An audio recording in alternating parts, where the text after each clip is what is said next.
A very good evening, ladies and gentlemen, and welcome to this 43rd episode of the Together for Education webinars brought to you by Notebook. Our apologies, our very sincere apologies for the delay in start today. But what is a webinar on VUCA unless we have some variability in the timings? We were facing a few technical difficulties. I hope you would forgive us for the delay. When we started about more than 5 months back, we had set up the Together for Education series of webinars to help educators understand online learning platforms better, use the digital resources with greater efficacy. Over the months, it has evolved into something much greater, and it's been a humbling and rewarding experience to go through these webinars week after week, have expert speakers such as yourselves, and such a wonderful audience who come back to us week after week that encourages us, that provides the wind beneath our wings. Today, we take on a very interesting topic, preparing for the VUCA world. VUCA has been a term that has been bandied about for the last few years. However, over the last few months, we have perhaps felt its most forceful presence. Overnight, our lives were turned upside down. Things that have become part of our daily behavior were completely shaken into a very different shape and form. Before we start our panel discussion and the wonderful speaker sessions today, what I would do is introduce Notebook to you just for a minute. We at Notebook are an EdTech brand. We create small, crisp videos for every topic from the school curriculum. This helps in two ways. One, when a teacher is taking a course, whether it's online or offline, they can use these videos to introduce the topics better to their students, so that even before the class starts, the students have a uniform understanding and visualization of the topic that will follow. And the second is months later, when the student needs to prepare for an examination, they have the same videos available on their personal devices, be it a laptop or a smartphone, and they can then go through these short videos as a method of revision just before their exams. What I will do now is play one such clip, a part of a small video from Notebook, and I do urge all of you to go onto our portal to see the other videos that we have created. The CBSE curriculum has, in fact, over the last few years, taken into account more and more of VUCA training. One of the topics that we found in class 3 is perspective, which I don't think was part of the school curriculum when we were students. Developing perspective is something every VUCA training involves. So here's a short video from Notebook. All of you have seen a hut, right? Imagine that you are drawing a hut. In all probability, it looks something like this, doesn't it? Did you think of something slightly different, maybe like this? The two pictures seem so different, yet they are actually of the same object. The only difference between the two pictures is our point of view or perspective. The two pictures of the same object seem so different when viewed from different points. Confused? Let me help you with that. Here we see our object, that is the hut. Now, here comes a friendly photographer. Let's see what kind of photos he can take. Firstly, he takes a photo from the front of the hut. It looks something like this. Now, he takes out a special drone camera. Flying it high above, he clicks a photo from the top of the hut. What we saw are the front and top views of the same object. Didn't they look completely different? Let's see another example of this. As we can see here, the car has different appearances when seen from different sides. We can see the top, front, and side views of the car as the camera is moved around. So, the next time you see someone drawing an object differently from you, don't think that the person is incorrect. It could be just that they have a different outlook. Try drawing a bus from the side and from the top on a drawing sheet. You must have seen beautiful rangolis made during Diwali or other Indian festivals. These are all examples of top view. If you try to look at some rangoli from the side, It looks shapeless and uninteresting, just a thin layer of paint or flowers on the floor. Well, that was a short clip from one of the notebook videos. This is from the class 3 course on perspective. We do hope all of you would go onto the notebook portal, the website or the app, and check out more of our videos. With that said, ladies and gentlemen, it is now time to introduce our first speaker for the day. Our first speaker today is Mr. Philip Burrett. Mr. Burrett retired as the Deputy Headmaster from the illustrious Doon School in Dehradun after 44 years of serving in education across various institutions. He served the Doon School as Housemaster, Head of Department, Dean of Student Welfare, Dean of Activities, Deputy Headmaster, Second Master, and Acting Headmaster with great distinction. He also carried out a visioning exercise for the Doon School in 2011 through an in-depth study of a number of British public schools and various schools in the US. Mr. Burrett qualified as a leadership trainer at Wellington College, UK in the year 2000. He's also an athlete, an adventurer, and a naturalist. Sir, privileged to have you with us. Over to you. Thank you very much, Shubayu. I hope I'm audible, Shubayu. Loud and clear, sir. Shubayu, good evening to you, to Achin, to the entire notebook team, Abhishek, as well as our esteemed panelists and all those who've tuned in today. The VUCA topic, I must admit, was something I knew nothing very much about until Achin mentioned it a few days ago.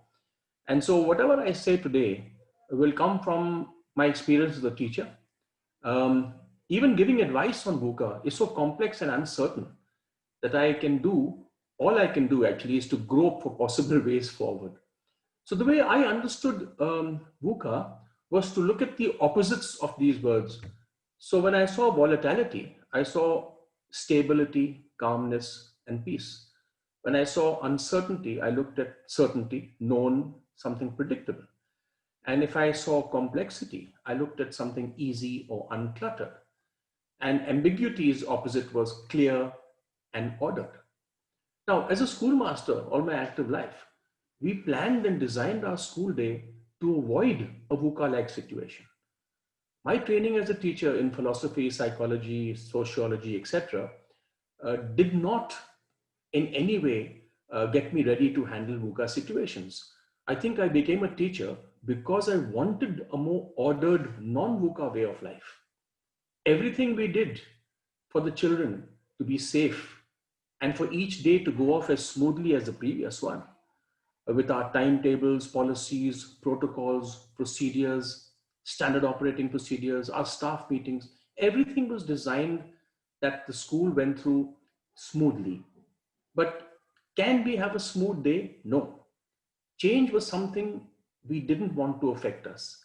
And yet all the time, we were faced by situations that threatened this ordered way of life, this pre-planned, organized way of life for our students. Let me take you back.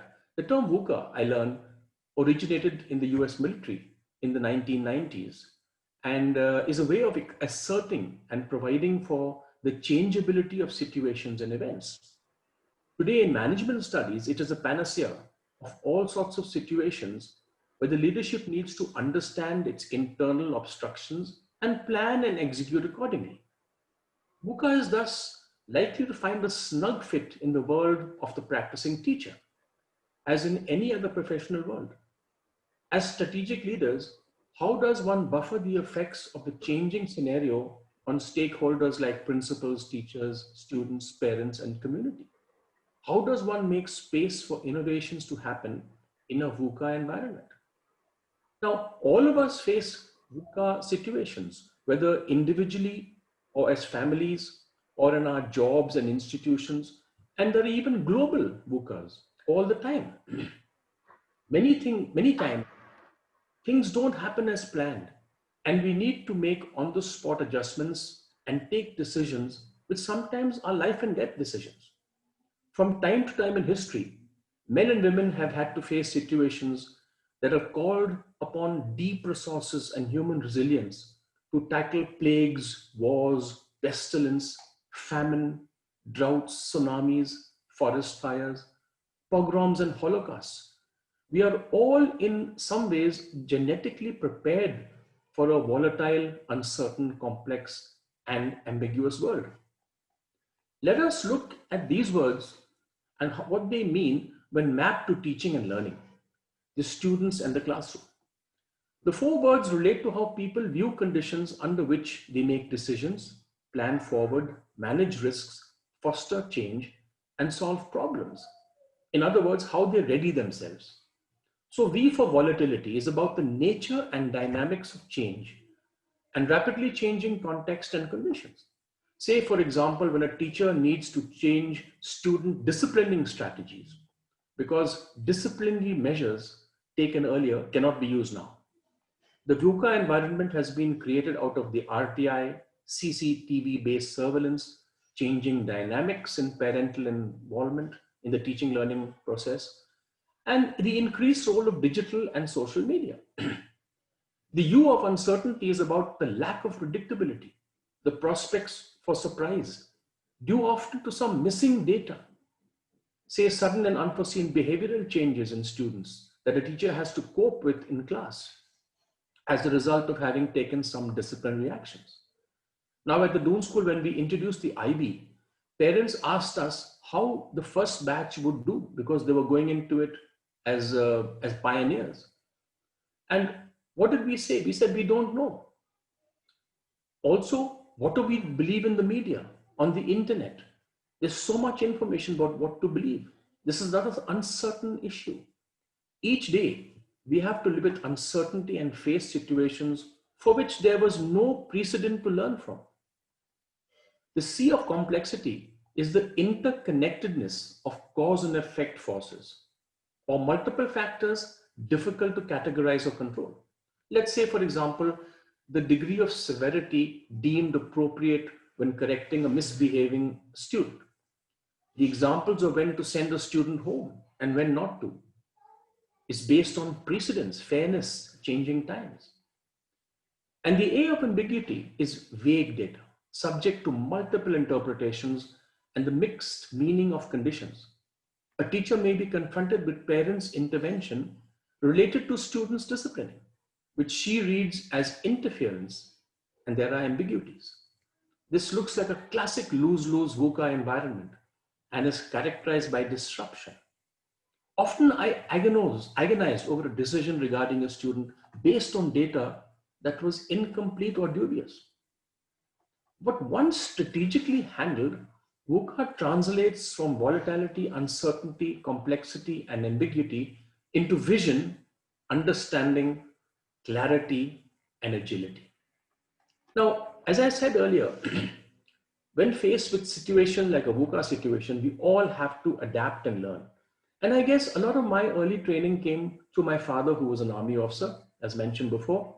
And so we were drilled that life was going to be uncertain and we would have to really face situations that we were never trained for. So the day a simple fishing trip turned almost to disaster when we were trapped between the rapidly rising waters following heavy upstream rainfall. And I had to spend the night huddled between the rising waters and the banks. Now, this might have been a nightmare for my mother, but for me, it was an opportunity. And I remember it even till this day. Or the day my family was returning from Gulmarg, we were halted by the military as we entered the city, saying that there was huge military unrest. And we all, my father included, had to sneak our way through curfew, slipping through dark alleys, avoiding being shot by soldiers. Another VUCA situation. On another occasion, when my family drove across India, when my father was posted to Assam, we were almost on the verge of reaching Siliguri when 2 rapidly burst tires at dusk put paid to a good evening. And I had to escort my mother and my sisters into the shady towns of Bihar to buy new tires and return hitchhiking to where my father waited. These were all VUCA trainings for me. And like me, every person has already faced many little VUCAs when things have gone awry. The death of a parent, a loss of business, children kidnapped, families misplaced by famine and drought, and they have all coped. At Doon School, my greatest VUCA moment came when we were celebrating the school's 75th Diamond Jubilee anniversary. This probably historically is the biggest event the school has ever faced. We were going to have 10,000 people on the campus, and the President of India was chief guest. And you can imagine the planning and the prior preparations and the resources that went into such a huge activity. There were extravaganzas, plays, sporting events, blah, blah. And yet, we were faced with a cyclonic storm that hit the school on an unprecedented scale, which took down a 2 crore Shamiano overnight. And the school looked very much like New Orleans after Hurricane Katrina struck. And what happened? We all got together, boys and students, and we put the school together. The Prime Minister arrived the next morning. We put in plan B, plan C, and plan B into action. And none of us were trained to this. And there were other VUCA movements in school when the school had to tackle a typhoid epidemic. I mean, we had to turn our entire dining hall into a 100-bed hospital. We had to tackle the early swine flu VUCAs, terrorism, when the school was under terrorist threat, when the IB and the IGCSE came into school, when somebody died in our swimming pool. These were all situations that we had to quickly grapple with on the spur of the moment. Now, it is not that things have not changed over the years in schools, but it is the rapidity of change towards the end of my career that was so difficult to adjust to. In my 40-odd years of school, the first 20 years saw very few changes. The next 10 years saw the graph rising steeply. And it was in the last 10 years that the changes were so rapid that it was difficult to absorb one before the next was upon us. And thanks to globalization, the internet, new technology, new inventions, and the changing consumer demands like the parents, we've had to face these problems. Not only new ways of teaching, like in the IB, we had to move from chalk and talk to the research method. As a geographer, I had to move from drawing on the blackboard to online presentations. We were entirely computerized overnight. We had to move to a paperless school. So how does one cope with the VUCA world? Well, I think a simple answer is just the way that we have coped when Nokia and BlackBerry rose in our lives and fell, when demonetization came into our lives, and suddenly online payments became a new normal. How have we accepted Uber and Ola, who've taken over from the normal taxis? And look at how entertainment has changed from the movies and the popcorns and the movie halls. Suddenly everything is in Netflix and other online entertainment. I would say as teachers, the first thing we do is to adapt to learn. The desire to learn will help the teacher attain the necessary knowledge and skill sets to succeed and anticipate the challenges of the future. And the humility will help him unlearn. Failures experienced by teachers and leaders of organizations are due to their unwillingness to innovate and explore new ways of doing this. I think we also have to relearn. It helps because when it comes to surviving in the VUCA environment, timelessness is in taking the right action is of utmost importance. Also, teachers must embrace change and have strategic insights into anticipating VUCA conditions and counter them with strategies, processes, crisis management plans to successfully mitigate difficult times. Change agents like teachers and administration, students and parents must learn to anticipate and embrace change in these ways, or else lose their relevance in a rapidly changing world. Now, also it's how we look at life. Do we look at it from the victim mindset, or do we see calamity as opportunity?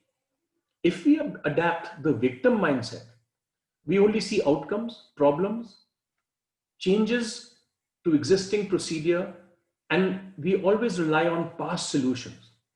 But if you take a growth mindset, we see a range of change, range of outcomes, we see opportunities, we seek to adjust and look for flaws in the old system.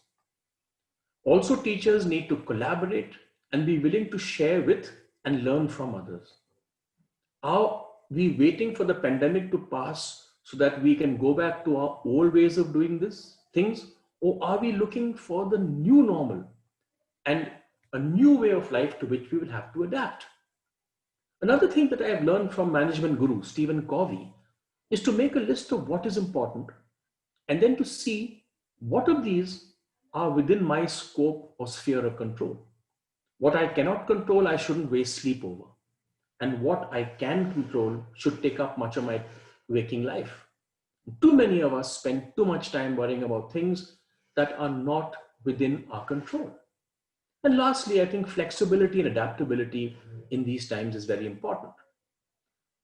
In these COVID times, schools have had to rethink their policies and plans. And I know many schools are in the planning stage for what's happening next. How will we be different when students troop into our classrooms? As it is, schools have coped wonderfully with the online learning and testing and have kept the academics rolling. One school, in fact, the other day, had its entire music orchestra playing music and singing online. And this was all orchestrated from where they were in their homes. It was for the first time I've actually seen a musical, like a concerto, being organized by the teacher sitting in school and the students sitting at home. We are in a VUCA situation, and as in all previous situations, we will find a way out.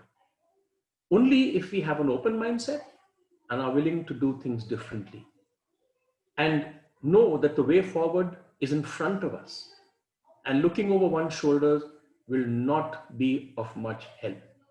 And with that, Subhayu, I'm going to hand this over with many thanks to everyone for listening patiently. Thank you. Thank you so much, sir. We could not have asked for a better introduction to this very complex and ambiguous topic as it is. Thank you. Thank you so much for the presentation. With that, ladies and gentlemen, it is now time for me to introduce our second speaker. Our next speaker is Achin Bhattacharyya. Achin is the founder and CEO at Notebook. Achin is a chartered accountant by training and was a director at Deloitte prior to starting Notebook.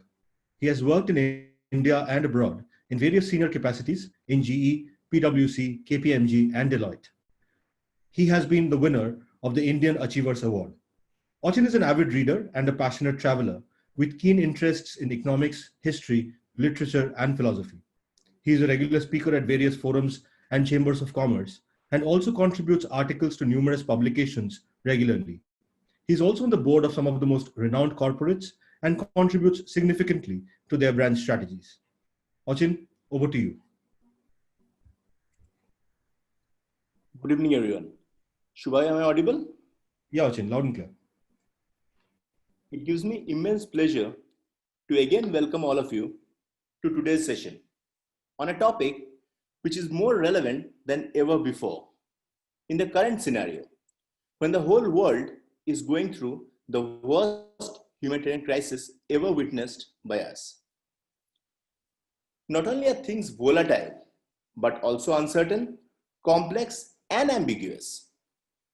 This is an unprecedented situation which calls for an out-of-the-box solution. However, before I move forward with my deliberation, I would like to extend a warm welcome to our esteemed panelists and look forward to the deliberation. Yes, it's a VUCA world. VUCA, as Burrett mentioned, is acronym for volatile, uncertain, complex, and ambiguous. Now you throw those words together and you say what you know, what it represents. In military, the concept that the War College advocates is that strategic leaders and senior leaders have to feel comfortable operating in the VUCA world. War, by its very nature, is always volatile. It's uncertain because every time you develop a battle plan, the enemy is going to change that battle plan after the first encounter. It's complex because you are talking about everything from arms to terrain, to culture, to political objectives. And it's ambiguous because many times these things are rapidly changing and you get the fog of war.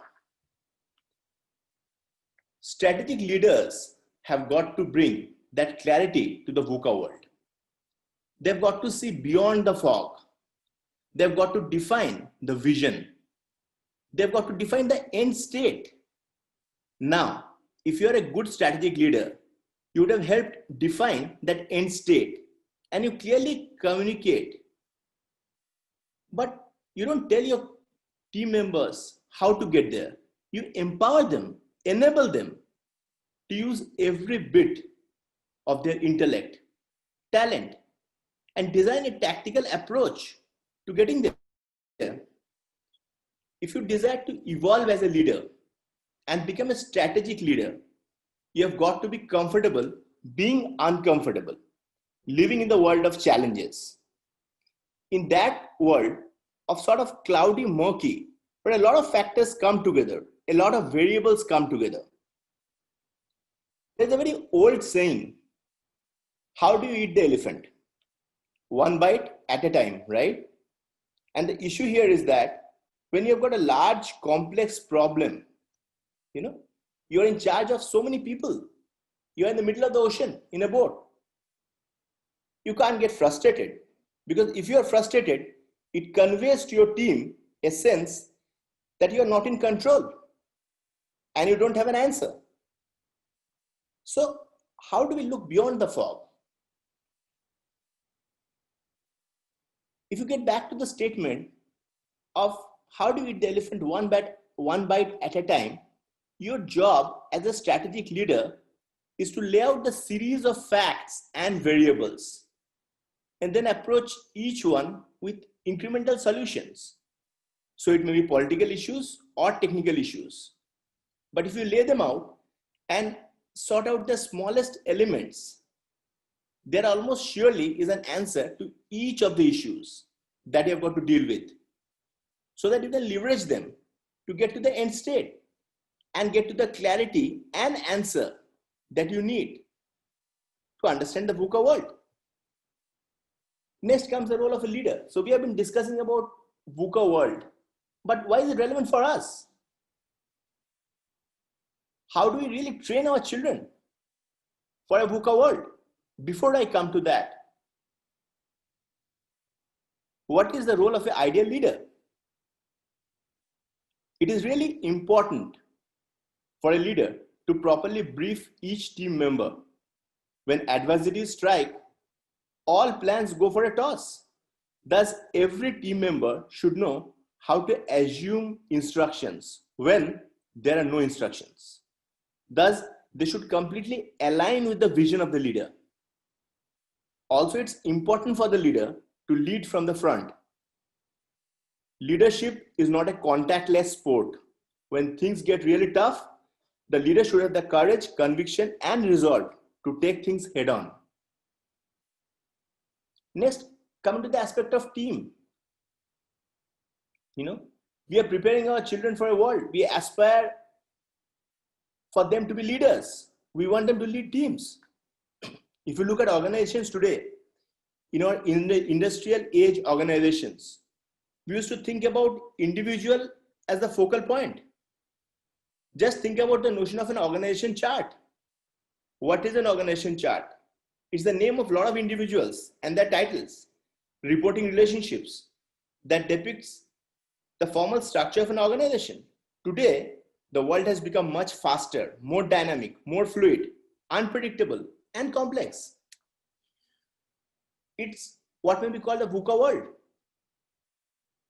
In this kind of an environment, in the new world that we are entering, teams are becoming the key building block of an organization. So the focus shifts. Earlier, we were talking of individuals. We were discussing about individuals, charisma, caliber.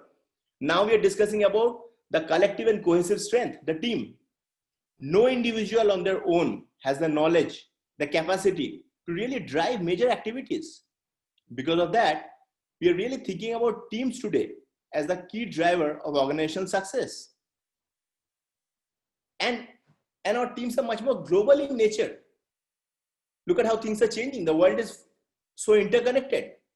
So teams are distributed. They are located in different parts of the world. So before, teams used to live under one roof.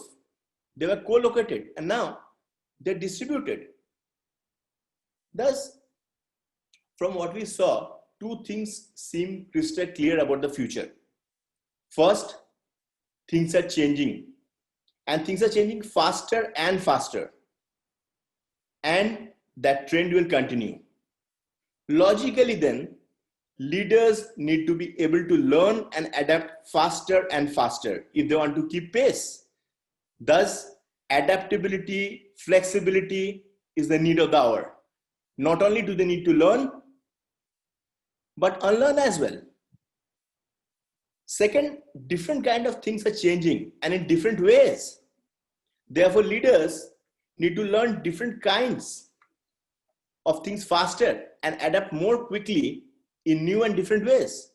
For the first, it's possible that our current leadership development programs and processes are sufficient to address the pace of change. But for the second, it's a different game altogether. Things coming from multiple directions at one go. Now we'll discuss about a survey, a very interesting survey. This happened in 2013 by Duke Corporation. Now, Duke Corporation Education highlights a sea change. Unlike any previous year, CEOs from around the world, so reports were taken from CEOs around the world, and they reported significantly greater complexity and disruption. And we are discussing about 2013. The world has moved on 7 years back, which required them to create new paradigms rather than simply drive linear incremental change ever faster. So earlier the path was pretty simple, a straight drive. So they reported significantly more complexity and disruption, as Burrett mentioned. Good old taxi business being challenged by Uber and Ola. Hotel industry being challenged by Airbnb. Thus, the problems they encounter today are multidimensional, emergent, and unpredictable. They find that their current knowledge is often unreliable or irrelevant in light of these new challenges.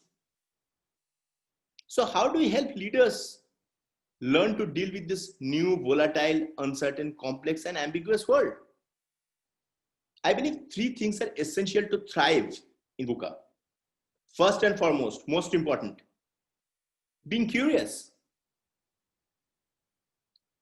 So a mindset of curiosity and openness with regular opportunities for reflection so that leaders can see things fresh, question all assumptions, and explore new ideas. Second, I think really important, a community of engaged peers. So leaders cannot exist in isolation. So we need a community of engaged peers and colleagues to provide support, encouragement, and a safe place to cultivate. So the entire team dynamics have changed. Organizational structures are far more, it's a flat world. And it's really important to have a community of engaged peers so that new ideas, new behaviors, they come to the forefront. Third, again, is very important, third element, to prepare for a disruptive future. They will need sufficient exposure to new and different kind of experiences. Thus, new age leaders, our children whom we are training for future, we are teaching them for jobs which do not even exist today. But we need to prepare them for a world which will be far more disruptive. Thus, they will need sufficient exposure to new and different kind of experiences such that they actually begin to feel comfortable in that space. It's a bit of paradox. But to get good at leading through disruption, leaders need to seek exposure to new, different, stressful, and challenging experiences. Leaders with the courage to embrace diversity, novelty, adversity will learn faster and will learn different kind of things and perform better than their peers. Many leaders who do not embrace the DNA of VUCA, we understand that this is leading in complexity, will gravitate towards the familiar territory of their well-honed skills. So they want to hold on to their existing skills and keep doing what has made them successful in the past. As things around them change, they lose their edge and eventually lose out to more nimble, agile learners. So not necessarily what made you successful in the past will help you to maintain that momentum in future as well. New era calls for new skills. Thus, separately, each of the DNA element contributes something useful together. They're a potent accelerator for learning. Now, exposure to diverse experiences provides a variety of lenses to see things from multiple perspectives. Now, this is really important, leaders who have worked in different cultures, across different cultures, or those who have worked across multiple functions and organizations. So it's really important to be uncomfortable, to get out of your comfort zones, to experience different cultures, different functions, learn a broader range of skills, methods for dealing with situations. So such kind of leaders will adjust to situations much better. Exposure to novel experiences, and of course, accompanied by curiosity that we discussed earlier. It's really important to be open-minded. Teaches people that they can step into the unknown, make sense of things, and keep moving. It's important not to fear the unknown. And so when they're faced with strange and unfamiliar situations, it's really important that they hold on to their own and learn and thrive in adversity. Thus, exposure to adverse experiences, especially in the context of supportive relationships, it helps having a coach or a mentor have the potential to be the most transformational. In the words of Richard Branson, the best developer of a leader is failure. Experience with failure can teach people humility, among other things. But it is hard to approach leadership development with the lens of let's set people up to fail a lot so that they learn a lot. No one wants to fail. So on one hand, it's critical to help people to extract the right lessons from failures and setbacks when they occur naturally and not shy away from confronting their experiences. Thus, it really helps to put people in situations where they are stretched to the point where success is not a certainty, where the stakes are high, the outcomes matter. It leads to greatest potential for learning, especially as noted previously in the context of supportive community, having a good coach, a manager who is invested in your success. Now, there was a researcher in Northwestern University, David DeStefano. He found out that experiences with severe adversity actually leads to greater empathy and compassion towards each other. In the increasingly complex and challenging world, those who seek and embrace the DNA of VUCA and learn from it are going to be far better prepared to thrive. Now, coming back to the fact that how do we prepare our children to face the VUCA world? So we discussed about what the VUCA world is.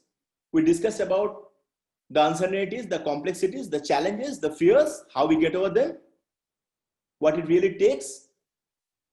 But how do we really prepare our children? As educators, as parents, that's our role. We live in a world that is shaped by the fourth industrial revolution, a world that is changing very, very fast.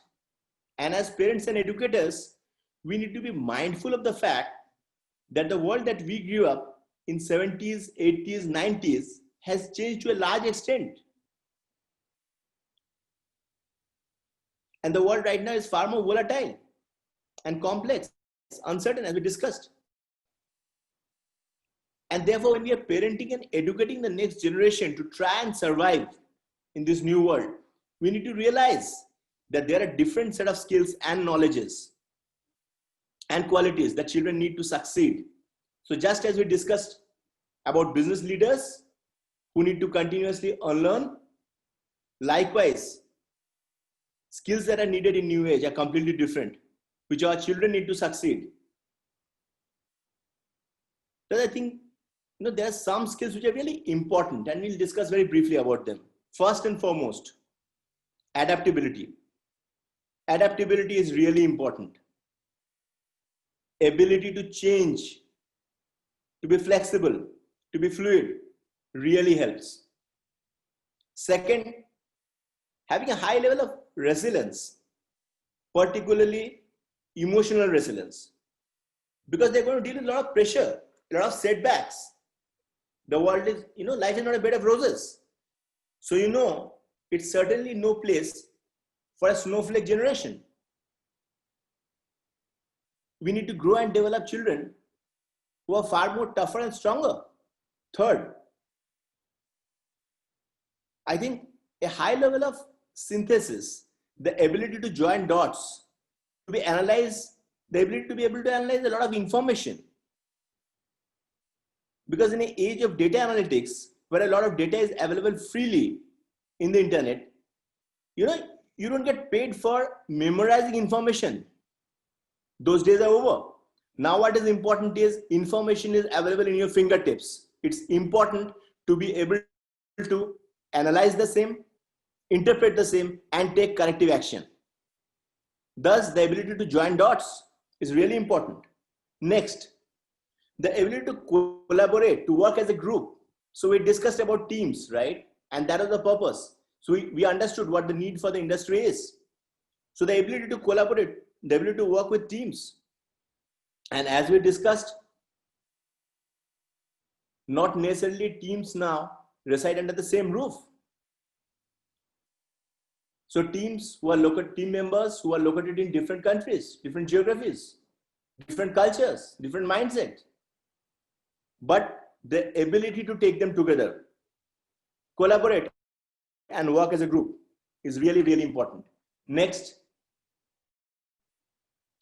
being tech-friendly, digital mindedness, obviously is important, right? We all understand. We all have been exposed to technology, and we have seen the wonders that it can create. To survive in a new world, it's not only about whether they have technical skills like coding or programming. It's really more of a general appreciation for technology and understanding the potential of it, which will help, which will open new horizons and possibilities, regardless of any industry that our children are in. Next, I guess very important is to have an entrepreneurial mindset. It really helps. And entrepreneurship is being able to have an, mindset where you recognize opportunities. You take ownership for your work, complete ownership, end-to-end ownership. So I think irrespective of any role our children are in, having complete sense of ownership, taking responsibility, having the courage to take challenges head on really helps. So having an entrepreneurial mindset definitely helps. Next, I think, is contextual intelligence. So, we predict that in VUCA, children are going to be a lot more mobile. Their workplaces are going to shift. They're not going to be confined to one country or one city. They're going to be moving around far more. Thus, it really helps if they're very quick to master any new environment, either in a physical context or a cultural context, political context or religious context. So whether the context be physical, cultural, political, religious, or economic, having a contextual intelligence, being able to adapt, being able to understand very quickly, definitely helps. So I think let's really prepare our children for a new world. I thank all of you for giving me a very patient hearing. And as we discussed, that in a new world, as we all know, flow of information is democratic. The internet has ensured that the world is in our fingertips. It's fast-paced, it's ever-changing. But while we discuss about the uncertainties, the complexities, We also need to remember that great leaders thrive in volatility. You know, for the average regular team, it makes sense that things go on as usual. But great leaders who are capable, they look forward to opportunity, and challenges and opportunities are always synonymous. They go hand in hand. Thus, all SOPs are for normal circumstances. And in today's world, when the reset button is pressed very frequently, it's a huge opportunity because each time the reset button is pressed, a new hierarchy will emerge. So I think with this, I really look forward to the views of our esteemed panel on this. And I thank each one of you for giving me a patient hearing. Over to you, Shubhayu. Thank you, Achin. Thank you for that wonderful presentation. And with that, ladies and gentlemen, it is now time to introduce our guest speakers for the day. Our first guest speaker is Dr. Rashmi Tyagi. Dr. Rashmi Tyagi is a highly qualified and experienced educator. She has been in the field of education for the last 30 odd years. She has done graduation from BHU and PhD in chemistry at IIT Roorkee. She is a gold medalist at B.Ed and did her M.Ed from Mumbai University. She has held diverse positions in the academic arena, where she has taught in the prestigious universities like MS University Baroda and University of Mumbai. She has developed professional competencies through training programs at IIM Bangalore. She has held the position of an administrator, and she contributed towards urban farming through aquaponics, innovative teaching methods, nanotechnology, pedagogy, etc., and presented papers in Indian Science Congress for the same. She showed special concern towards farmers and Adivasi communities about health and hygiene issues. She has organized camps for spreading awareness amongst rural women about breast cancer. She has taken up Save the Cow projects. She is master trainer training teachers and students regarding scientific skills, life skills, adolescent education, stress management, and so on. She is also interested in sports and bagged prizes for billiards tournaments. She received Ideal Principal Award and Educationist of the Year Award 2012. She is spreading scientific awareness in rural areas in Maharashtra as a science communicator and awarded for the same, and has launched projects on indigenous advantages of cow urine and dung. She has held painting exhibitions across India and abroad and presented talks from All India Radio, Baroda. She has been awarded the Leadership Excellence Award 2018 in UAE, the Outstanding Women Educator Award NFED Coimbatore 2019, and honored by the Zoology Department of the Srinagar University 2018, and the Child Safety Award 2017, Mumbai. She has also acted in lead roles in plays by Vijay Tendulkar and Rakesh Mohan, and many, many more. Ma'am, it's a privilege to have you with us. Over to you.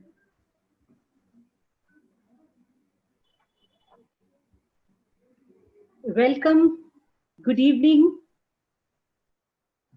and namaskar to the audience. It is my privilege to share my experiences with you. And today is the evening from the VUCA world. Already we are facing the VUCA world.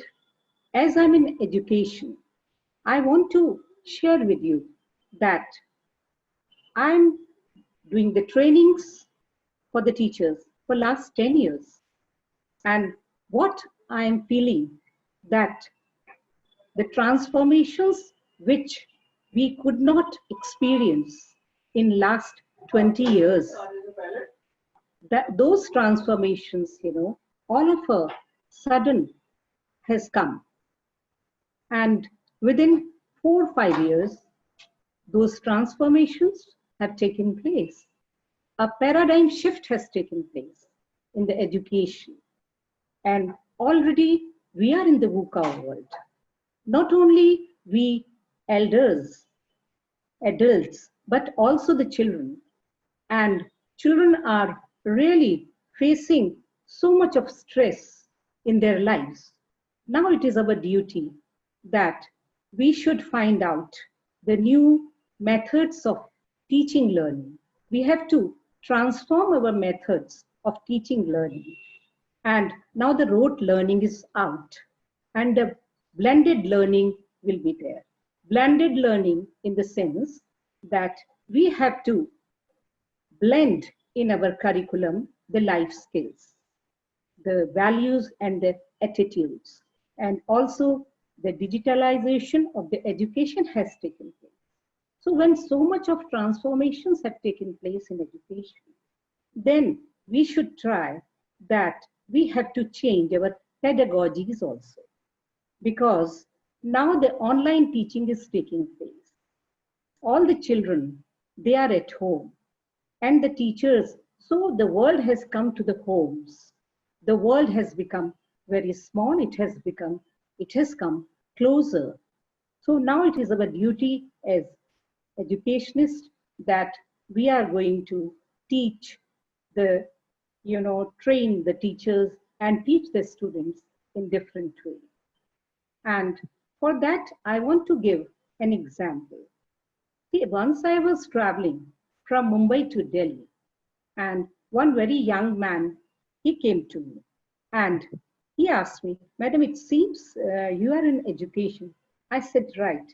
Then he said, "See, my child, he's in first standard, and I want to know that what line he should take for future, whether he should become an engineer, doctor, or something else." Then he said that already, engineering or medical branches, they are no longer that popular because, automation has taken place in the engineering, lots of automations. Jobs are not available. And if we talk of medical also, then there also robotic surgery has come. So in the medical line also, maybe lots of transformations will be there in the coming years. So then I was trying to understand the situation. Then he told me on his own, "See, now what is important? It is the creativity. So if you are going to train your children and train your teachers to teach the creativity, how to create something, how to make something, how to design something, how to investigate something, then only the students, they can face this VUCA world. Because if we look at the higher education and we look at the corporate world, the whole world I'm talking about, then they are not looking for the percentages in the result. They are saying that let us know the learning outcomes and let us know what the students have done at the IITs, MNITs, and in the world, the universities which are there. So they are asking for the life skills. What is how the student, can he manage the teamwork? Can he create something? Can he design something? Can he, communicate with the people? Because the communication skills are very important. Then only they can do the marketing. So the IQ is not that important.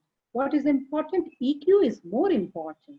I was at Dubai, and then CEO of one of the airlines, he was talking to me, and he told me that we are looking for EQs because the emotional quotient is very important. The students, whom we are teaching, they should be able to, face if something happens. And in emotional quotient, it is one of the life skills. So social skills, thinking skills, and all these skills are very important. And that is why what I'm telling, that we should integrate all the life skills and different methods of teaching. That is the pedagogy in our education. And for that, first of all, if we talk of the education, then I will say Bloom's taxonomy. All dear teachers who are attending today this program, I will request them to use the Bloom's taxonomy. In the Bloom's taxonomy, we have got lower order thinking skills, we have got higher order thinking skills. So just remembering the things, and understanding the things are lower order thinking skills, and what is the higher order? Analyzing things and then evaluating things. And then at the top, It is the creativity, creating something. So now the rote learning is out. Maybe, in next few months, the students will have the open book test in higher studies like 11, 12, or maybe 9th and 10th. So what is the use of memorizing? What is the use of lower order thinking skill as per Bloom's taxonomy? So what is important? That we should use the new methods like simulations, flipped classrooms, presentations, discussions, storytelling, and we have to integrate, science, even at the 11th and 12th standard with the arts and storytelling. I'm telling right now, telling you that I am using this technique to teach science, physics, chemistry, and biology in 11th and 12th standard. For example, discovery of atom, the story of the Rutherford, that how he discovered the nucleus. He had given the analogy that he has fired, a very strong bullet on the, cotton, and it has come back with a great force. So it means there was something, when he was bombarding the nucleus with the alpha particles. So something at the center, it was very powerful. So that was the nucleus. If you are going to tell them this type of story, then they will understand it more. And then at the same time, I will tell you that we should have interdisciplinary teaching learning methods. So all the teachers, they should come together, like English teacher, science teacher, maths teacher, visual art teacher, sports teacher, and dance music teacher also. So when they are studying the science, suppose periodic table, then the visual art teacher is going to tell the student how to draw the periodic table.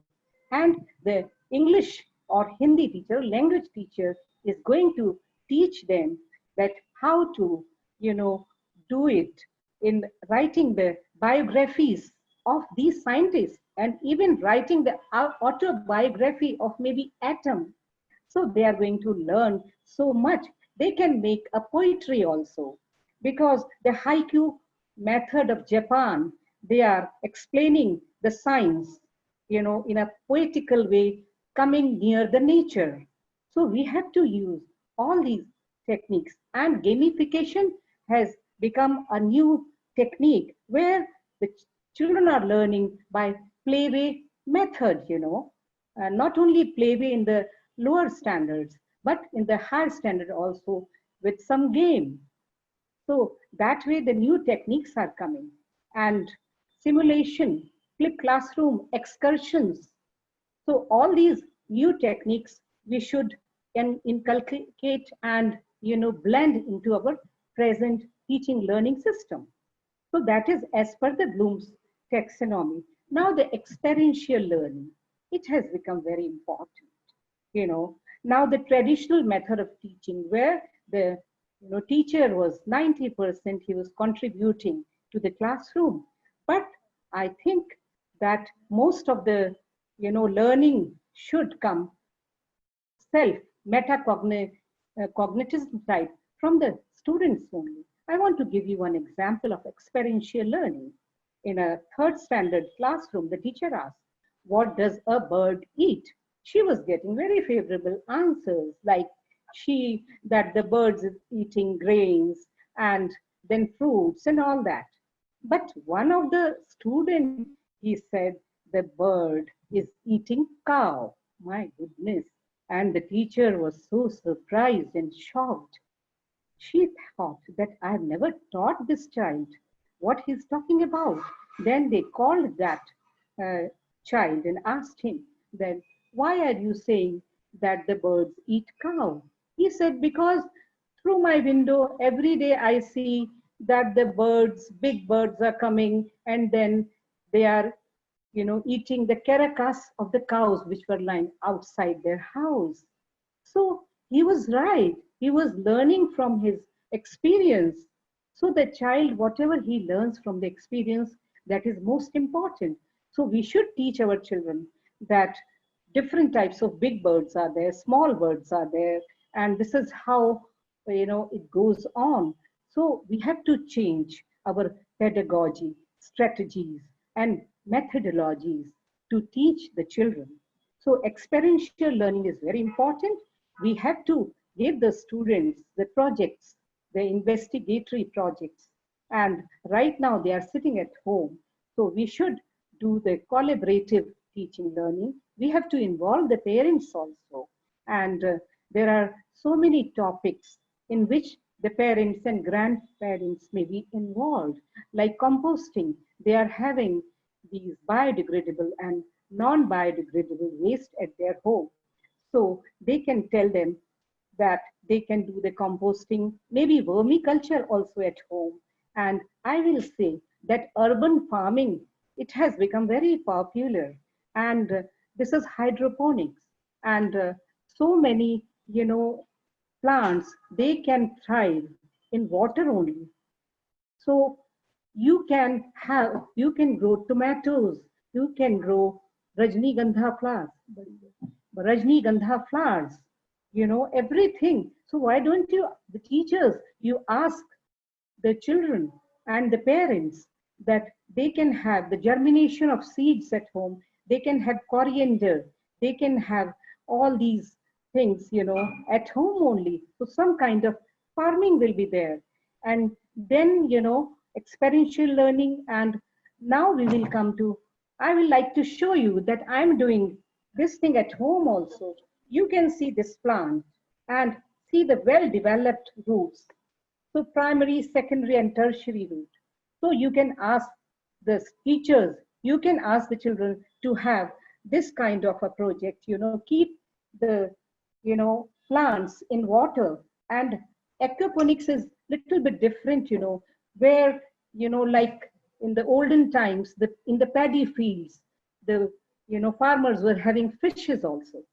So that way, you give them different types of projects, and maybe the electrical connections at home, and maybe you can teach the mothers that how to use, in a safe manner, the LPG also, the gas which they are using. And the kitchen is like a chemistry lab, that even the students, if they are not going to the classes like practical labs, then in the kitchen, they can learn certain things. So that kind of, teaching, learning should take place in the VUCA world, because they cannot go to the schools. So we have to change our pedagogies. Now the life skills, because as I mentioned in the beginning only, that these corporate world, they want the people who can think critically. And I always give this example to the student, the situation. We can always give situations to the student, that if your plane crash lands in the forest, then how you are going to, reach home. Then the child is learning how to do critical thinking. This is, a real-time incident. And the story came at the Discovery Channel, as well as in the Reader's Digest. So they reached home, and the students are telling me in the role play and the discussion method, yes, we should do that, we should do this. But mostly the SST, teachers, I'm doing the trainings with the teacher, and the students, they say that we should follow a stream, because on the banks of the stream, you always find, some people living. So that way, in real life, they have followed the stream which was in the jungle, and they could reach home. So critical thinking is very important. We have to teach the children to think. We should teach the children to learn how to learn. We are not going to teach them the textbooks. We are going to teach them that how they are going to face life, how they are going to do the, life management, the management of life. That is the life skills. And, emotional skill, they should be balanced. We have heard about one incident where the, some students have gone inside the caves, and then they could not come out.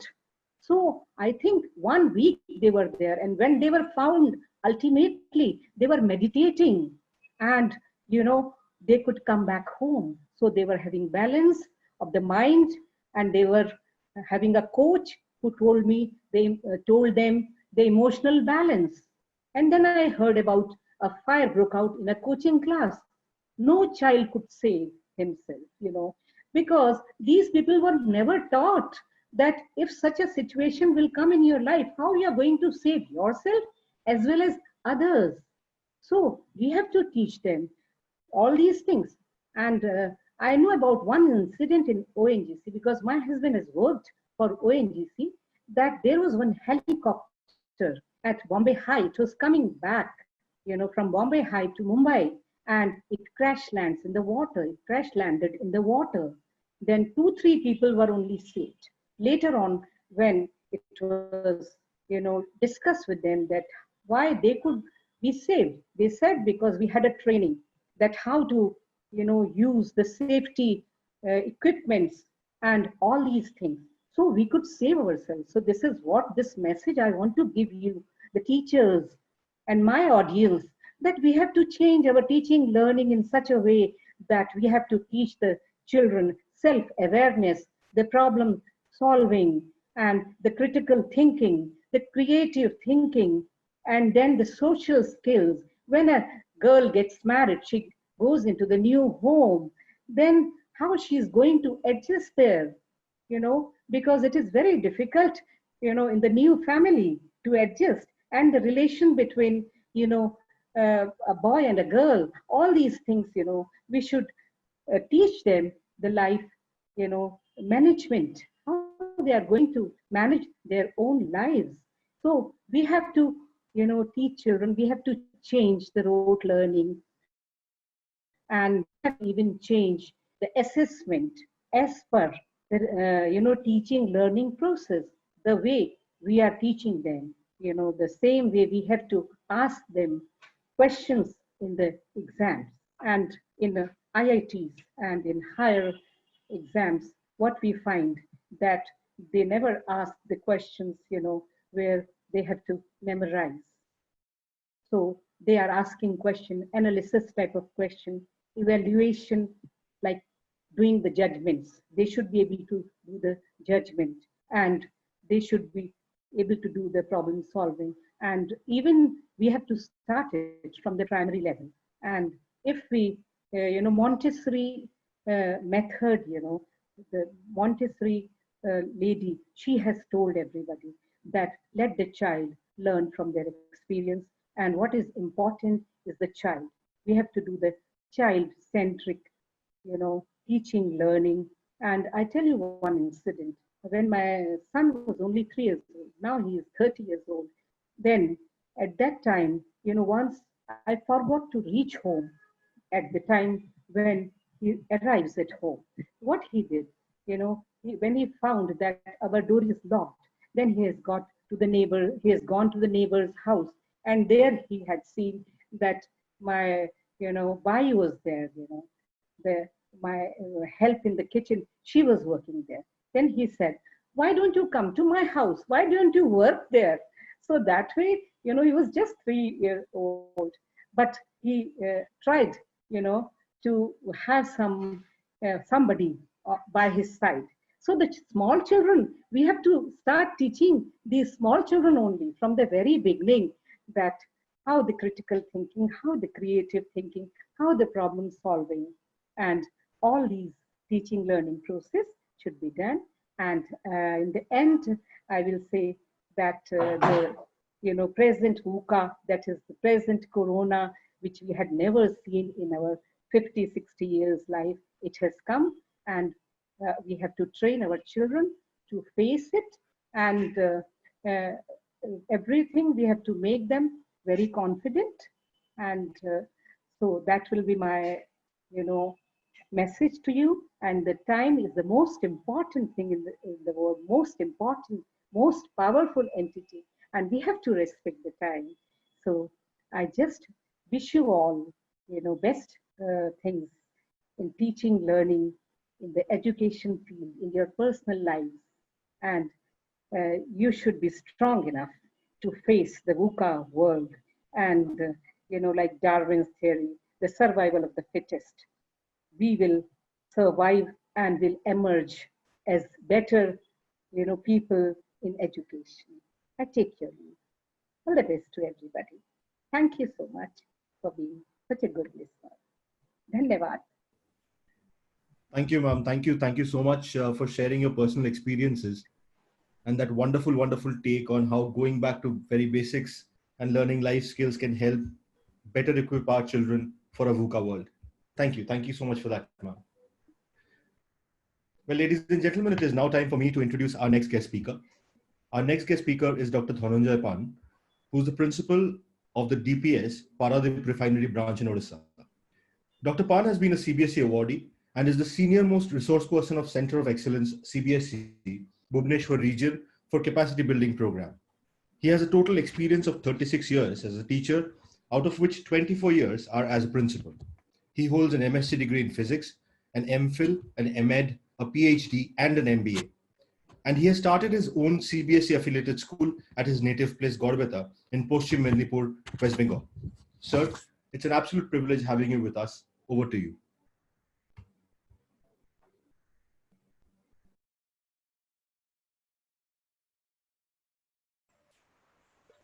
Thank you, Mr. Suvayu. Namaste. Good evening to all of you. It's my proud privilege to be here today on this platform of Notebook. And topic already it is introduced by the great speakers, Mr. Philip, Mr. Achin, and ma'am also has briefed on this issue, the VUCA world. So in this VUCA world, it is, maybe some people are not knowing it, but it is in and around in all respect. So point is that VUCA world is existing and we are to face it, how to face. So the children of today, each and every step they are feeling, they are passing with this VUCA. And this VUCA already the speakers have introduced the volatility, the uncertainty, the complexity, and the ambiguity. They have already introduced, and these all are quite known to us. But at times, we are unable to understand this. As a result, every step in our life, we are facing problem. We are always having that hue and cry, what to do, how to do, what to do. Always we are having such type of problems with us.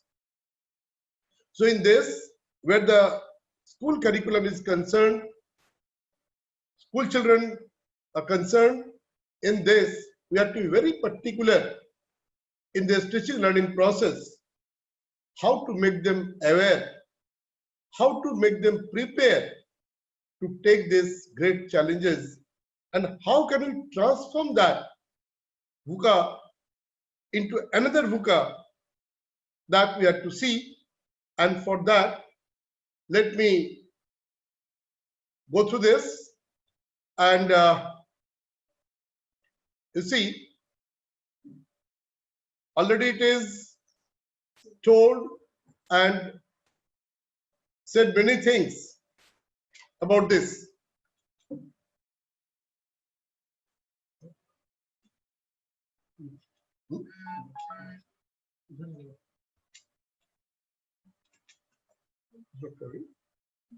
Yes, sir, we can see your screen, sir. Yeah. So in this, we are living in this VUCA world, volatile, uncertain, complex, ambiguous. Mr. Philip, Mr. Achin, they have nicely explained with the daily life situation and the entire scenario, entire world. How is it? And it became the normal life of we all. So how to proceed? How to go ahead? How to change ourselves?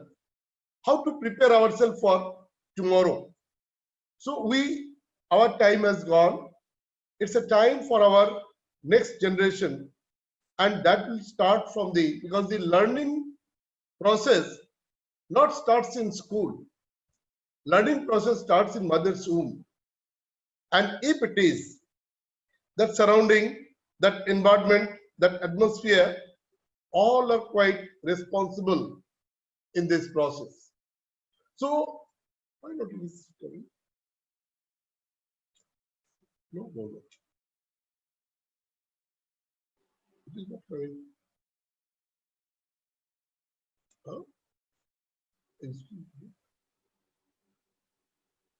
Huh? Yeah. So now, way to the VUCA world. All those things are already known, said. So here our main target is to make our children ready for this unpredictable future. And for that, we teachers, we facilitators are to be ready very much. How can we proceed ourselves? How can we make our children ready? There are many skills, life skills, ma'am has told, livelihood skills are there, many things are given to this. But for this 21st century, CBSE has also introduced around 12-13 skills. These all are there. But just to focus upon this VUCA world, how to transform from this volatility, from this uncertainty, from this complexity, and from that your ambiguity, how can we make it in a positive side, opposite to that side, as Mr. Philip said, the right opposite words of this four. Here, the first skill what we have to introduce in our school system, in our teaching learning system, is that to focus on self-control. Focus on self-control, you know, if you want to be a visionary, you have to set your goal. Because Mr. Achin was talking about the leadership, the strategic leadership. So leadership is again a very interesting skill, life skill, where unless until an individual is focused and an individual is having that self-control, you cannot go for this change, that transformation, because the world is changing very fast. Nowadays, within every bit of second, there is some change. There are some changes. So, in this, what to do? For that, the focus means we have to have the target, we have to have the goal to be set, and that will be with self-control. What is that self-control? In this, our involvement in executive functioning. So for that, we should not take any decision on this initial impulses. That's important. So self-control, when you have to jump into that ocean where it is 100% uncertain, in that your impulsive decisions will not help you. So in that way, you have to control that. Therefore, we have to make our children learn this particular skill, focus and self-control. Next time to talk about this perspective taking. Perspective taking is a skill, it's the ability to look beyond your own point of view. You have to respect the other's vision. You have to respect the other's observation. As Mr. Achin was talking about, and in the beginning, notebook has shown that diagram of that hut. So that was the right example of this perspective taking. Because something is appearing before me, and whatever I am visualizing, that may not be appearing before you. It may be different. It may be absolutely different. Then I should not claim that your observation is wrong and myself is correct. No. So if I am learning that, I know it, how to respect, how to observe, how to see the things in different angles, in different situations, in different perspectives. So that our children should learn. If they are to come out from this VUCA world, at present we are trapped, at present we are encircled with. So how to come forward? So for that, we have to have this perspective taking, and our children should know it very interestingly and very, very categorically. The facilitators, we teachers, it is our role, our duty, our prime involvement, engagement in this. Therefore, perspective taking is another very important skill to overcome this present VUCA world. Third is that communication. Communication, people are confused with this again. Is it only the verbal communication? I may be a good orator and I may be a good speaker. That's not the communication only. My body language, my attitude, my appearance, these all matters a lot. So communication, it may be verbal, it may be non-verbal. There are many modes, it may be digital, there may be more mode of communications. So our children, they should know well, because we talk about the inclusive education. We talk about, and there are around 21 your disabilities in human life nowadays. So apart from that, how can he communicate well? Even if I'm with a very severe disability, how can he communicate? So communication is another important skill where every student should know, and we teachers are to facilitate them, are to make them aware, are to make them understand. So communication, as I said, it may be verbal, maybe non-verbal, maybe any mode. Present scenario, the COVID-19 situation, the pandemic, very tough situation. And the entire school system, entire teaching learning system has changed within no time. And that virtual classes, the online classes, the school is at home.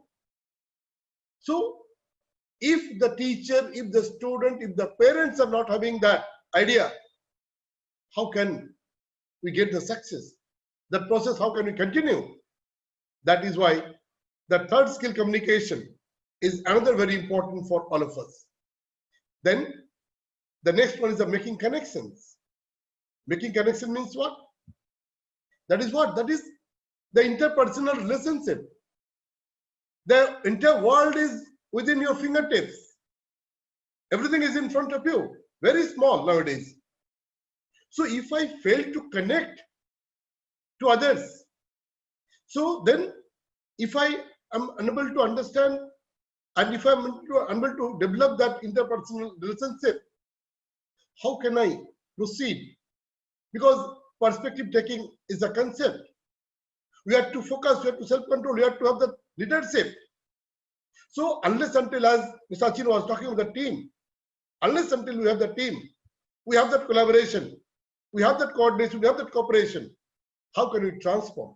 How can we move ahead?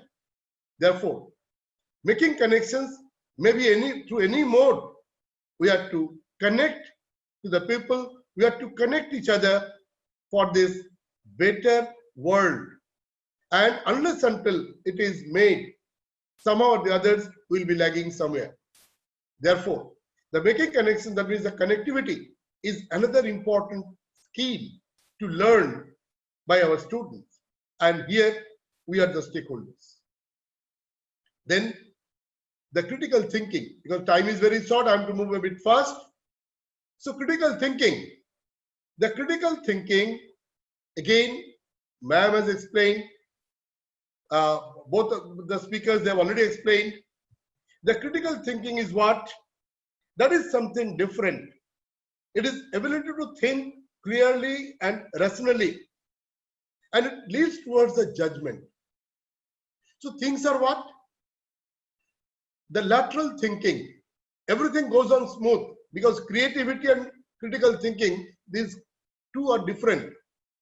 Although they are very close to each other, but even then, unless until we talk about the situation, we talk about the environment, we talk about our in and around, we cannot we cannot take the right decision. We cannot accept that challenge, because every step there are some challenges.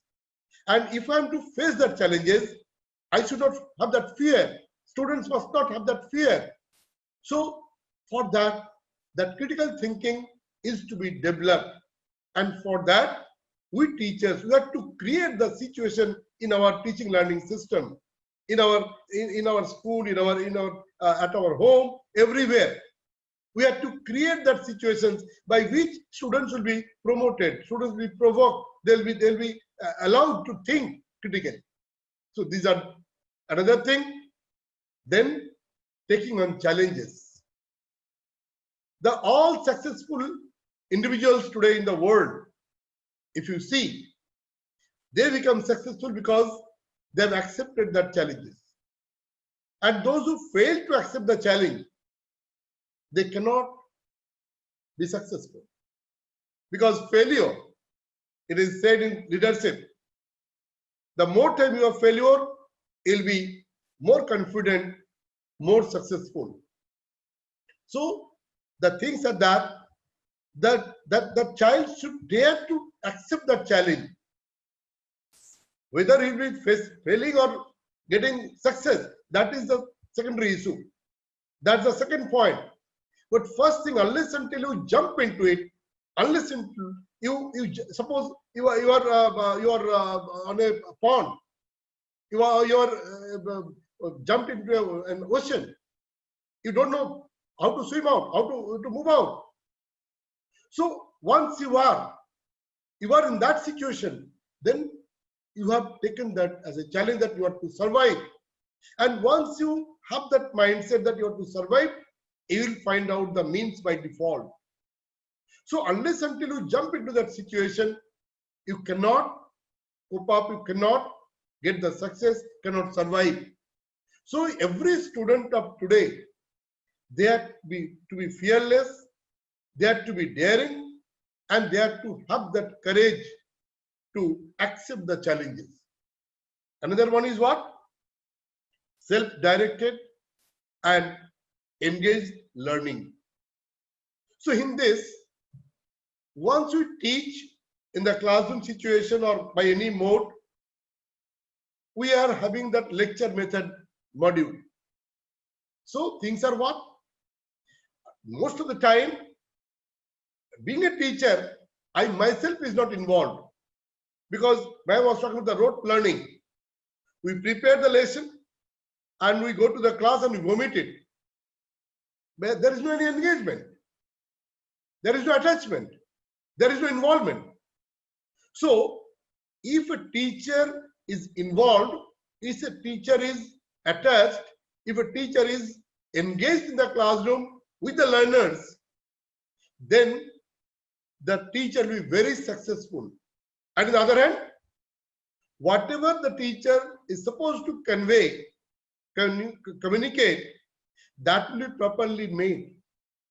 And that will be possible that if every learner, every student is engaged in that activity.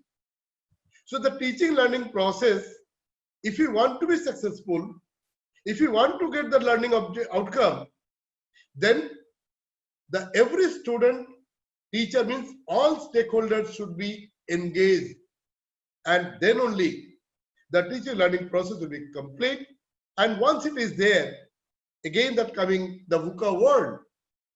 So in that, if you want to overcome this and you are not engaged, you are not involved, you are not attached to that, how can you? So these are the basic skills where everyone, every student should take care of it, and they should move forward to go ahead with this. Now, because I am a school teacher, so here we have already experienced many things and we are experiencing many things. So what is the role of that schools? Here, schooling does not always lead to learning. Very important one, because as I said, learning does not take place in school. It has started in the mother's womb.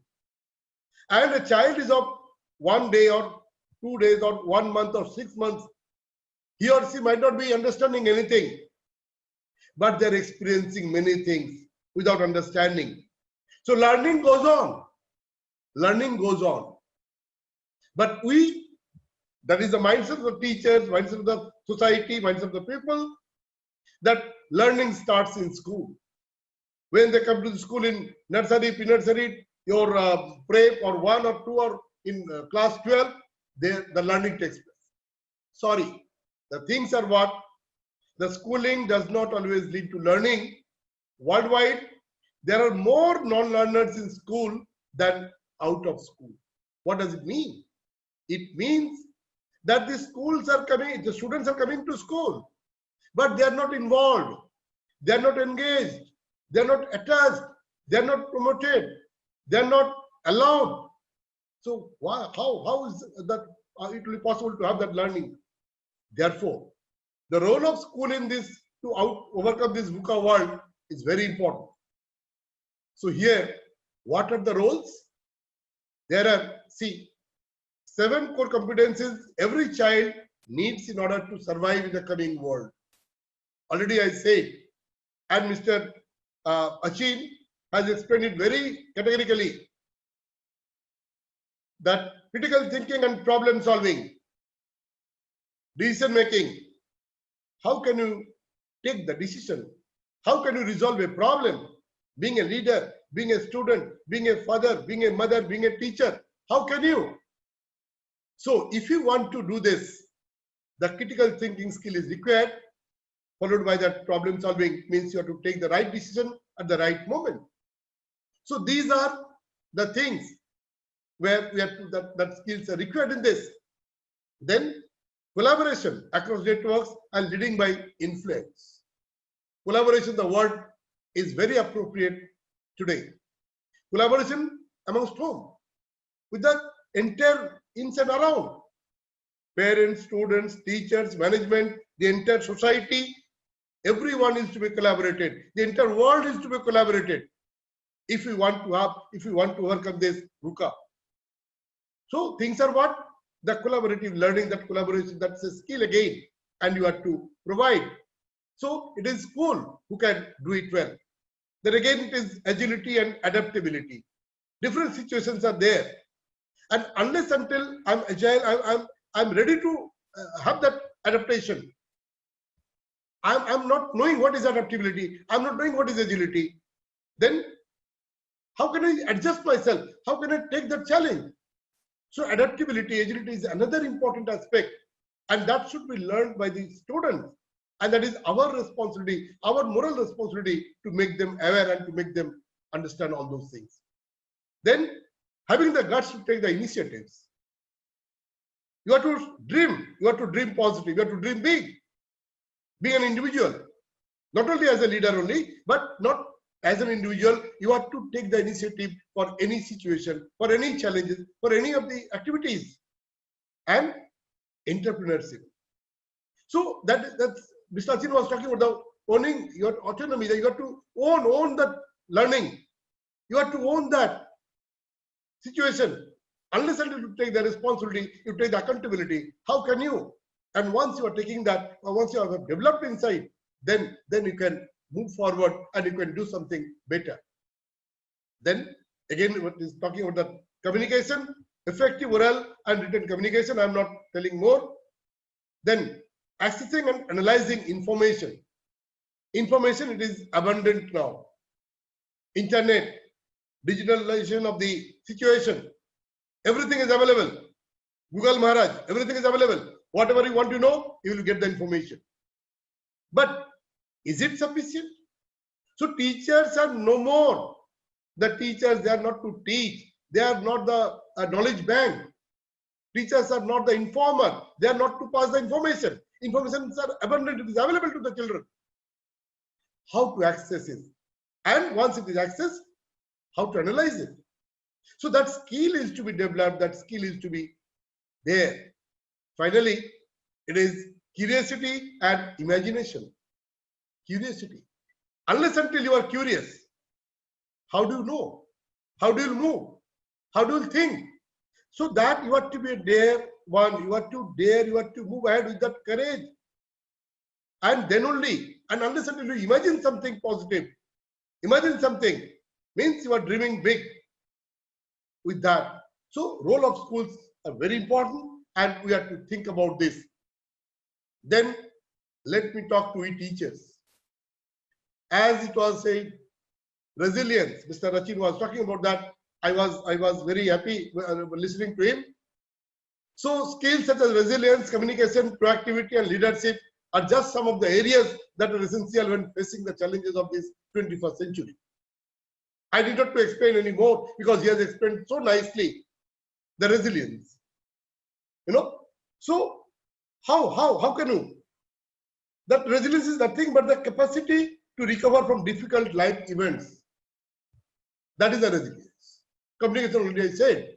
Leadership. Various types of leaderships are there, and as he was mentioning about the strategic leadership. There are many leaders who are charismatic. Maybe. So, being an individual, you have to take that lead. You have to play that role. So, in this 21st century, we have to overcome this running VUCA world. And in this, here again, the teach collaboration as a value and skill set. I was talking about the collaboration. Here, all the teachers, we have to teach collaboration as a value. And collaboration, peer-peer collaboration, teacher-teacher collaboration, teacher-principal collaboration, teacher-parents collaboration, teacher-management collaboration. So entire world, entire society, you have to be involved. You have to involve all of them. So that collaborative approach to teaching learning will be helpful to the children to face those challenges today. And then the build on evaluation and analysis. So things are what? Planning is quite easy. Dreaming is quite easy. Execution, implementation is a tough job. After execution, after implementation, unless until we evaluate it, how can we rate? So evaluation to analysis and finally we have to review. Then only we can go for the path, that feedback we have. So all those things for every event, everything, if you want to get the real learning outcome of the learning objectives, then you have to make sure that you are doing all those things in the class as a teacher. So students are aware, they are known to all those terms, because it is not that what marks you'll be giving after the examination. That's not the evaluation. The students have to evaluate themselves. Students have to analyze themselves for that every activity, every situation. So that message, that process, that system should be known to the students, and that through teachers only. Then teach tolerance and resilience. We have to think about that. You know, the word itself means many things. As I said, time is very short. I'm moving a bit fast. Help students learn through their strengths, not through their weaknesses. Weakness is just a stake, but they have to move ahead with their strength and use learning beyond the classroom. Classroom is very much insufficient to have this teaching learning process. That's why all the teachers, I'll request to all of them to move forward with this. Then here, the parents are playing the important role in this entire scenario. These are very common here: problem solving, playing with others, smart, tech reliance, very important, and thinking in 3D. Three-dimensional thoughts are required by the parents. Don't be confined. Don't compare with your own kind. So that message is also to be conveyed to the parents as a teacher, as a facilitator. Then communicating clearly and this out-of-the-box concept. What is that? That is the critical thinking. Think beyond. Go ahead beyond. Whatever is available, whatever is readily made, readily available, don't depend on that. Think out of the box. There are many things which can be explained, but because of time, I cannot It is the same thing what Mr. Your Philip has shown. VUCA for means the volatility can be replaced by vision. An individual should be a visionary. Uncertainty can be replaced by this understanding. Complexity can be replaced by the clarity. And this ambiguity can be replaced by this agility. And this is the job of the facilitator. This is the job of we teachers. This is the job of our leaders today. Those who are so-called leaders, their job is this. So if we are to move out from this VUCA world to another VUCA world, that is what expected in 21st century, then it is clearly mentioned here. Please take care of that. Here, I'd like to say how to overcome some fear of missing out. It is another thing to be conveyed to the children that don't have that fear, that psycho, that stress, how to cope up with the stress. Slow down the pace if required in certain things. Practice discernment. What is that? So in this, you have to move ahead. The good judgment, the good decision is to be taken with your mindset, with your critical thinking, creative thinking and all. Go for the experience. Don't depend on the symbol. Be willing to not have it all. Because one thing at a time. All those things are already covered by Mr. Achin. Practice mindfulness. Prioritize your relationship over acquisitions. Savor the moment. Cultivate an attitude of gratitude. Enjoy the process. So all those things will be helping the students from this. Next, the goal for most kids is not to eliminate anxiety completely. It's really about giving them the skills to manage anxiety so it does not get in the way of enjoying life. And here you see, this is very important. Anxiety, arousal, flow, control, relaxation, boredom, apathy, and worry. So the things have to be understood well, because those who are the participants today, those who are today in this evening, I'd like to request all of you that rather all of us to think about, because we are basically thinking about the children. We are not the business professionals. We are not in the business industry. We are in this largest industry in the world, and that is the education industry. So here in this education industry, what way we have to proceed? As it was said very well, that if you are to overcome this VUCA world, you have to unlearn first. So every teacher is to unlearn first. So whatever, because we have the mindset, we know everything. As a teacher, I have done my MSc, I have done my this, I have done my that, I have done everything. No. First, I am to unlearn myself. And if I can unlearn, the process of unlearning we have to know. And once I can unlearn, then only I can relearn. So learn, unlearn, and relearn. This process is to be continued. And if we can do it, then only we can think about this present VUCA. Here is one more. We have to create that environment and in which students will be valued. They'll be respected. They'll be loved. They'll be seen. So here the experiential learning matters. So every student they used to experience from the very first day of their life. So experiential learning is to be promoted.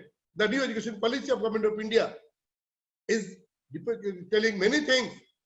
Thank the government now, the way they are coming out. And I do believe that near future, our education system, India will really be the real guru in entire world. It will be, we will be leading. So things are what? We have to create that environment in our schools. Therefore, point is, time is very short. Thank you, Mr. Achin, Mr. Devasis, and the entire team of Notebook, and the expert, Mr. Philip, and all the panelists, and altogether the entire team, entire participants of the day. Thank you all once again. Namaste. Thank you all. Thank you so much, sir. Thank you for that wonderful presentation. I think the comment in the question answer section sums it up nicely, which says that it's a mind-blowing sea of information from you, sir. Thank you. Thank you so much for that. Thank you, sir. Well, ladies and gentlemen, it is now time to move on to our next guest speaker. Our next guest speaker is Mr. Chandan Kumar Singh. Mr. Singh is a principal, motivator, mentor, and trainer for CBSE, imparting value-based education for young generations since 1996.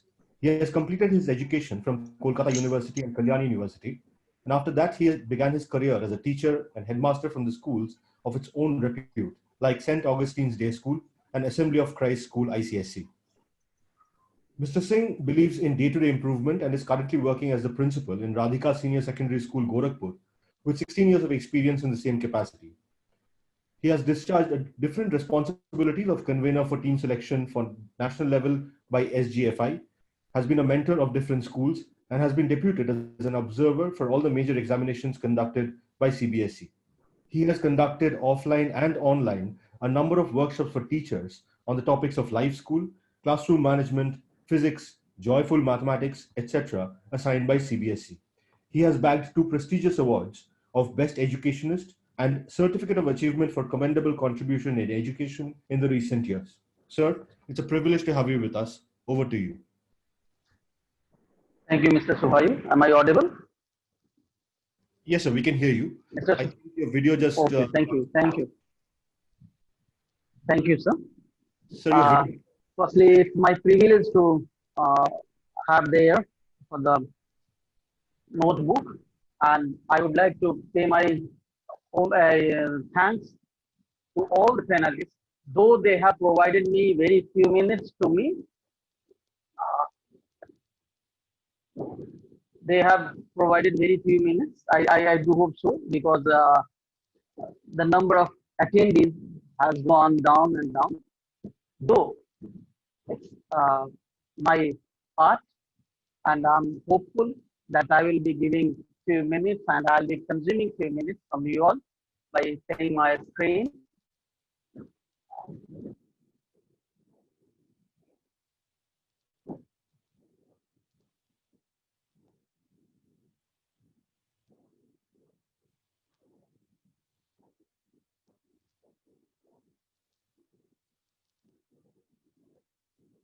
So, first of all, I would like to go to the topic, VUCA. It's an acronym, artificial word, was used in 1987 and based on leadership theory of Warren, Venice, and Bert Nelson, and stands for volatility, uncertainty, complexity, and ambiguity. It was the response of the US Army War College to the collapse of USSR in the early 1990s. I must mention here Mr. Philip, Mr. Achin, Mr. Dhananjoy, Ma'am Rashmi.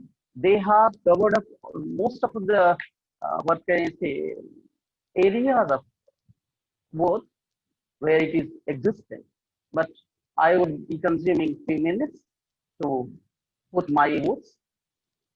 Since this word is very relevant for this time. See the condition of COVID-19, how we are facing the problems.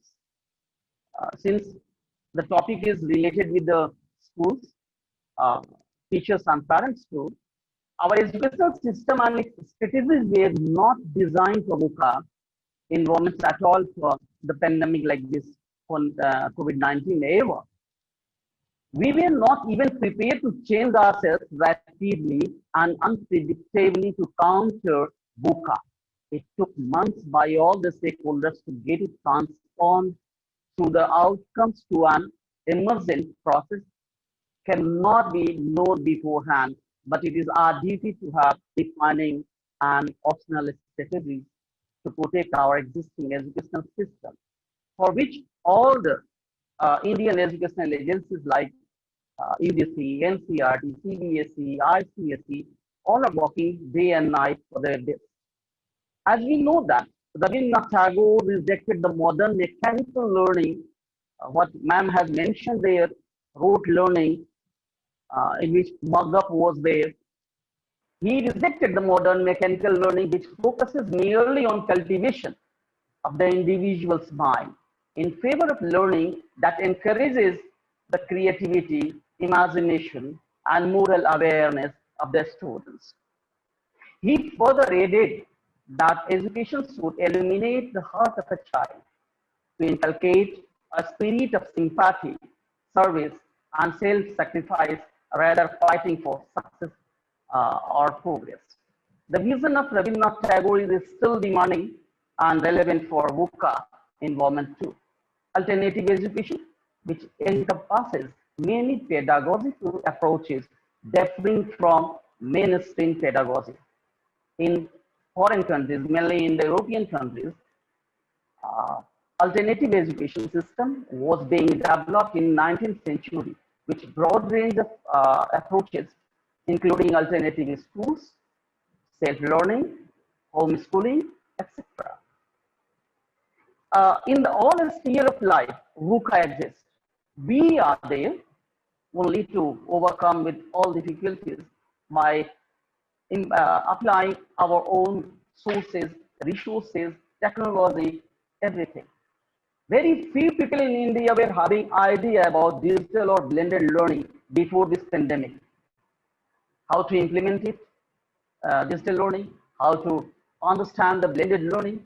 But it's time, how ma'am Rashmi has mentioned there, this is the time now to understand completely, though our teachers are overcoming all the difficulties, all the hurdles.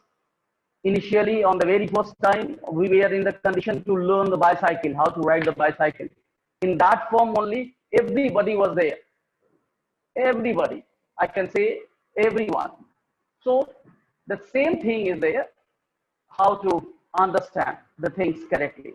So let's emphasize on indigenous education, informal learning, such as experiential learning, how ma'am has explained already, or self-learning, or self-directed learning, those psychological applications of relationship learning modalities to connect mind, brain, and body with emotions correctly in educational systems with the help of different resources for school systems, using all the resources available as of now.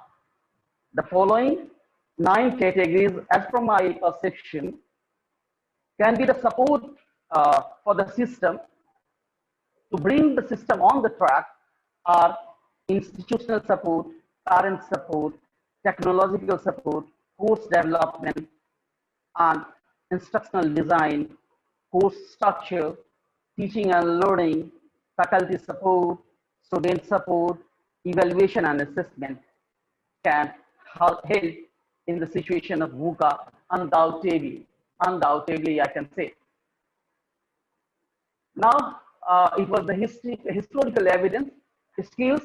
So many things have been already discussed by Mr. Dhananjoy.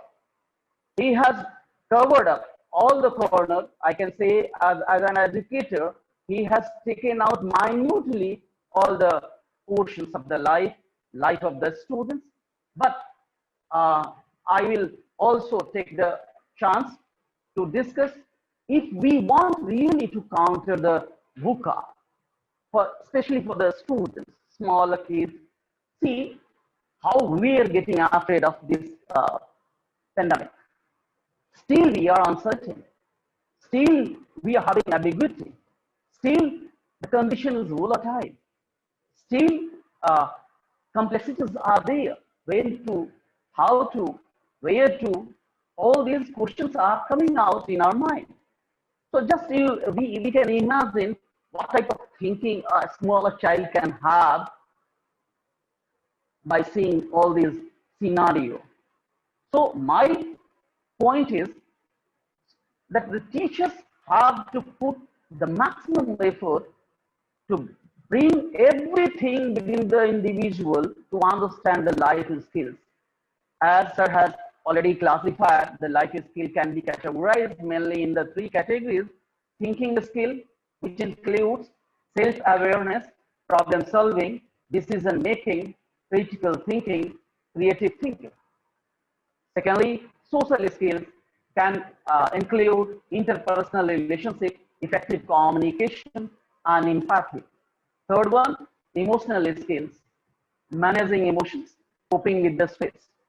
If we are working all together to cope up with all the problems, whatever the problems are coming in the form of VUCA, I think if a child is having clear concept with the creative thinking, if the child can apply the critical thinking, he can understand the things clearly within, I can say, short time span of that time.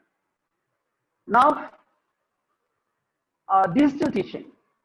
Afterwards, when I think the days were 19, 20, 22 March, from there till date, our teachers are improving day by day, no doubt about that. But still there is room for improvement, especially for the digital teaching. Resources are very much leisure in our country, mainly in our country. Though whatever the resources are, starting with the WhatsApp group, we are now using the softwares and all, where easily we can give the assignments, easily we can save our videos and all. So we are working, our teachers are working, day by day they are improving, but still there is need to understand the digital teaching and learning. For that, I can mark out three of the things, what it is very much important to understand. The plan with proper preparation. Whenever we are doing any work in our life, we should have clear plan with the preparation. Yes, to have the execution of the plan, we must prepare it. Presentation is there with the peers involvement. Digitally, we need the help of the peers. Let them work in the group. Let them get involvement. Let them have question answers. So prepare your content. Teachers, I would like to request you all, prepare your content in such a way by which you can give the input in the correct way with their involvement, so that they can understand, yeah, what we are doing. Suppose I'm speaking out everything without any connections with the audience, or you can say attendee, there is no need of it.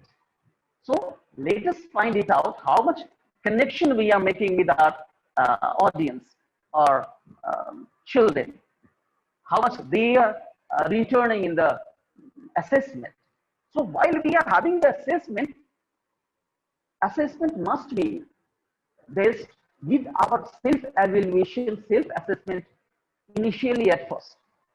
If we are assessing ourselves that how much I have given as the output, then we can have the correct assessment from the side of children. Don't forget to have the feedback, correct feedback from the students. Some of the more key strategy I can discuss while we were talking about the learners. Learners must have clear learning intentions. The criteria. Intentions for what? Criteria for success. Success not of the success of Rabindranath Tagore. Success in teaching and learning. Success what they are going through. Success what they are learning.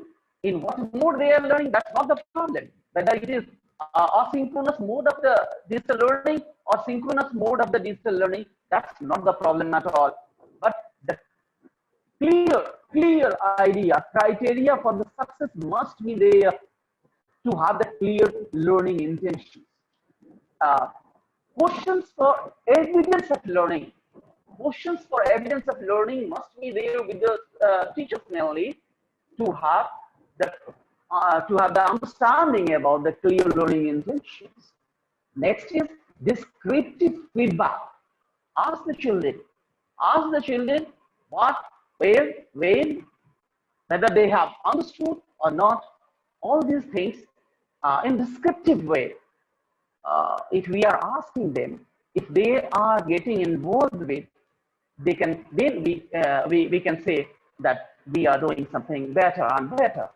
And PS, as I have mentioned already, PS as learning resources, they can make your learning fruitful. Now, how to assess? As we know that we are having two forms of assessment. One is summative and another is formative. Summative assessment can be based on your term-wise examinations, tests, marks, report cards, and etc. and etc. Formative emphasis on coaching and informing teachers' practices through feedback from learners, moment by moment. It is very much essential for this type of learning. I can help out some of the vocabulary I can discuss for the talk of the teachers, which can be very much utilized. Your opinion, agreement, relevant, argument, assertion, alternatives, challenge, discussion, reason, critical, respect, information, thinking, dialogue, idea, together, sharing group, sharing, pairing, sharing, pairing. This term is very much vital now for the digital learning. Sharing group, justifying, purposefulness, summarize, support, oppose. Sometimes we are opposing the students, then a little bit of stress we can throw out to get the maximum result from there. Explanations, suggestions, evaluation, synthesization. We can synthesize it, clarification, modification, consideration, and contribution. If all these vocabulary, the words are being used by us for the digital learning, we will be certainly successful for sure. And last but not the least, I can say, I can quote the words of Swamiji, all power is within you, you can do anything and everything. I can wind up my words, before which I would like to just run a video if I can.